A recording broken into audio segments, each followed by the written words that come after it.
Hello, students.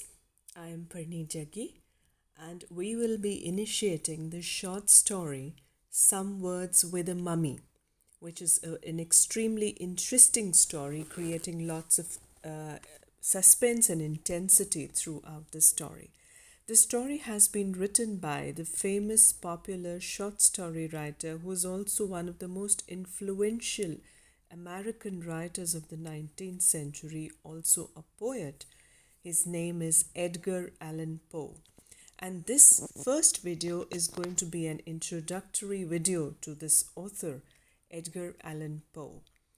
Now, Poe was one of the most important and influential writers of America in the 19th century, and he was also the first writer to make it a profession, to make a professional living as a writer. And we noticed that much of his work was inspired by the events that actually happened around him. So let's know a little bit more about him. He was not just the pioneer working writer, but he was also the master of macabre. Besides being a poet, he's called the master of macabre because most famously Poe transformed the genre of the horror story with his masterful tales of psychological depth and insight not envisioned in the genre before his time, and it was scarcely seen in it since. His stories like The Telltale Heart, The Cask of Amontillado, The Pit and the Pendulum, The Mask of the Red Death, and The Fall of the House of Usher reveal Poe's talent at its height. And he was also an early pioneer in the genre of science fiction. Poe himself was fascinated by the science of his time, and he often wrote stories about new inventions and discoveries of his age. He is also credited with known as the father of the detective story. He invented the modern detective story with The Murders in the Rue Morgue. His concept of deductive reasoning, which he called ratiocination, inspired countless authors, most famous among them being Sir Arthur Conan Doyle, the creator of the famous character Sherlock Holmes. Coming to his biography, a little bit about his life, the real writer, Edgar Allan Poe, was actually a bundle of experiences. And his works also show the experiences that he lived throughout his life. He was born to traveling actors in Boston in January 1809, but within 3 years of his birth, both of his parents had died. Poe was taken in by the wealthy tobacco merchant John Allen and his wife Frances Valentine Allen in Richmond, Virginia, while his brother and sister went to live with other families. So we see very soon, while he was very young, the family was scattered and segregated because of the death of their parents. Now, Mr. Allen reared Poe to be a businessman and a Virginia gentleman, but Poe dreamt of emulating his childhood hero, the British poet Lord Byron.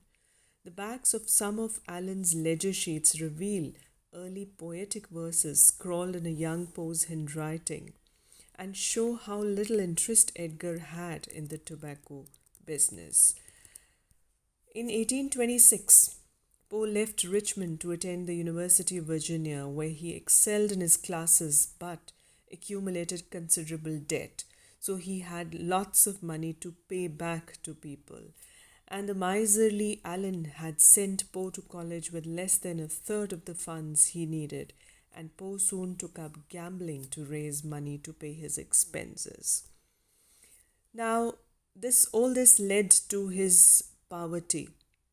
And we noticed that by the end of the first term that he was studying in the university, Poe was so poor that he even burned his furniture to keep himself warm.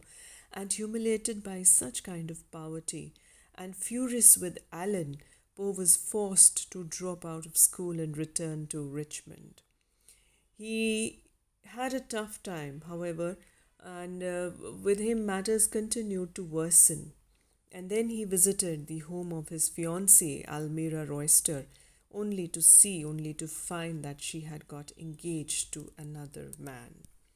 Now, this led to the heartbreak of Poe, and his hostility, his enmity, his hatred towards Alan even increased. Uh, After that, he left on his quest to become a great poet, and he accomplished this dream of becoming a poet by publishing his first book, Tamerlane, when he was just 18 years old. And to achieve the latter dream, uh, he wanted to become a writer. He also wanted to become a soldier. So he enlisted in the United States Army. 2 years later, he entered the Army, the United States Military Academy at West Point, while continuing to write and publish poetry.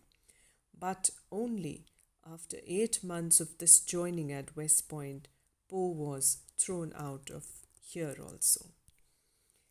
Now, of course, broken and alone, here at this age, Poe turned to Baltimore, his late father's home, and called upon the relatives of the city. And then there was a lot of turmoil. One of his cousins robbed him at night, and but he had an aunt who became a new mother to him and welcomed him into her home. Now, while he was in Baltimore, his so-called uncle or John Allen died, leaving Poe out of his will. So this was again another setback to Poe. And by now, Poe had started living in poverty, but also had started publishing his own short stories. And one of these short stories had won a contest sponsored by the Saturday Visitor magazine. Now, this was the beginning of his fiction career as a short story writer, and within a year or so he had started writing, and he was connected to the literary magazine Messenger. And because of Poe's stories, this Messenger became a very popular magazine in the area. So Poe soon developed a reputation as a critic who not only attacked an author's work but also insulted an author. So he also, apart from writing poetry and fiction, he targeted some of the most famous writers in the country and himself became a great critic. At the age of 27, Poe married married Virginia, who was not even 14 at that time. This marriage proved a happy one, but he was always short of money. He was always short of expenses. Dissatisfied with his low pay and lack of editorial control at this magazine Messenger, Poe moved on to New York City and to Philadelphia a year later, where he wrote for a number of different magazines.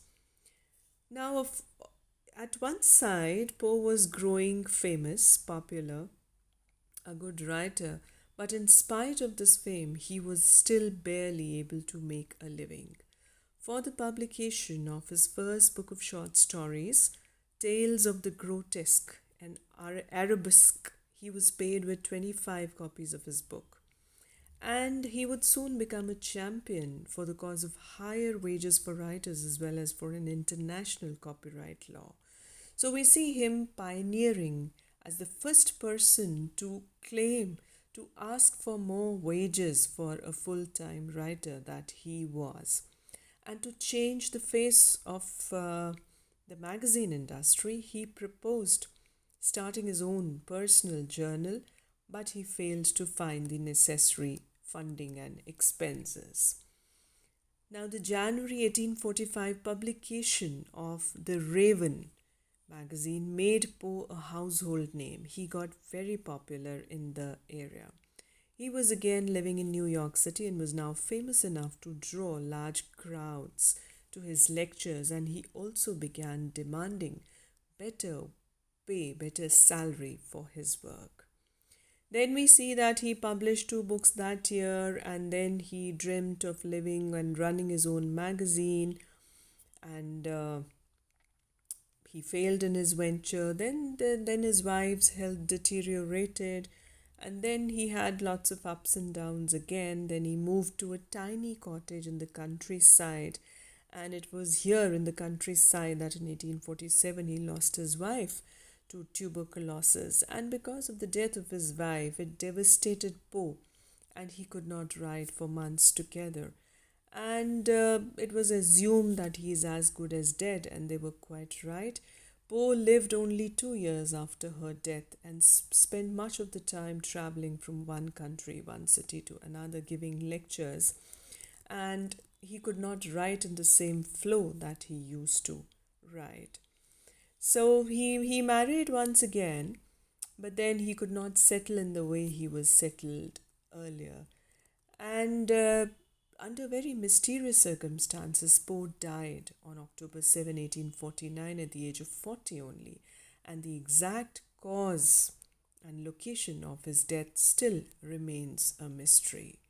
So, this was a very interesting, tragic, yet painful, yet interesting journey of Edgar Allan Poe's life. So, we'll meet you in the next video with a detailed discussion on his interesting short story, Some Words with a Mummy. Thank you for now.